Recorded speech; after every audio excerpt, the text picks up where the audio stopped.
নমস্কাৰ মই পৰিস্মিতা মোৰ চেনেললৈ সকলোকে পুনৰবাৰ স্বাগতম জনাইছো আশা কৰো আপোনালোক সকলো ভালে আছে আজিৰ ভিডিঅ'টোত মই এখন শাৰীৰ পৰা চাদৰ মেখেলা কেনেকৈ বনাব পাৰি তাকে দেখাম বুলি ভাবিছো আহক এতিয়া ভিডিঅ'টো আৰম্ভ কৰো এইখন কটনৰ শাৰী এতিয়া এইখনকে কাটি মই চাদৰ মেখেলা চিলাই দিম ঘৰত যেহেতু শাৰী পিন্ধি বেয়া পায় মায়ে সেই ভাবিলো মই চাদৰ মেখেলা কৰি দিও পিন্ধিও আৰাম পাব এতিয়া এইযোৰ কাপোৰৰ পৰা এইযোৰ চাদৰ মেখেলাৰ পৰা মই এতিয়া জোখ লৈ লম কেনেকৈ কিমানটো জোখত লাগিব মানে কাপোৰযোৰ তাৰ পিছতে চিলাম এতিয়া আৰম্ভ কৰো হকচন কেনেকৈ চিলাও চাব আপোনালোকে শাৰীখনত আমাৰ এতিয়া ফলছ লগাব নালাগে যেহেতু আগতেই ফলছ লগাই থোৱাই আছে ইয়াত জোখ লৈ আমি কাটিলেই হ'ল এইদৰে এতিয়া মই মেখেলাখনৰ জোখ লৈ লম লৈ পেলাই কাটি লম চাদৰখনৰ জোখটো এখন মই কাটি ললো এতিয়া ইয়াৰ আঁচলটো সমানে দুভাগ কৰি পেলাই ইটো সাইডেও মই লগাই দিম এতিয়া কাটি লম এতিয়া এটো মই কাটি লম আঁচলটো আৰু ইটো সাইডে মই জইন দি দিম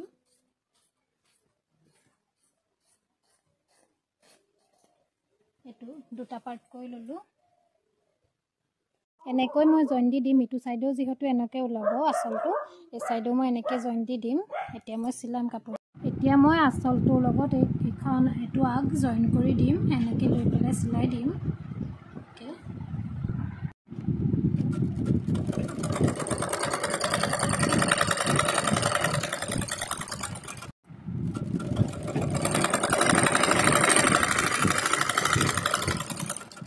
মোৰ চাদৰখন চিলাই হৈ গ'ল আঁচলটো চিলাই দিলো হৈ গ'ল আৰু বিশেষ কাম নাথাকে কৰিবলৈ এতিয়া মেখেলাখন চিলাম মেখেলা যেহেতু ফলছ লগাই থোৱা আছে মই এইটো সাইড চিলাম আৰু ওপৰৰ এইটো পাতলিটো মাৰি দিলে হৈ যাব আৰু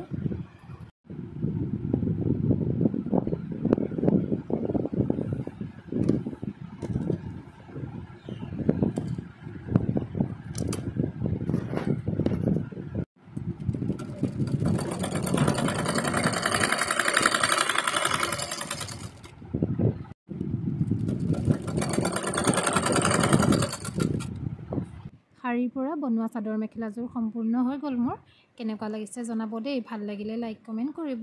থ্যাংক ইউ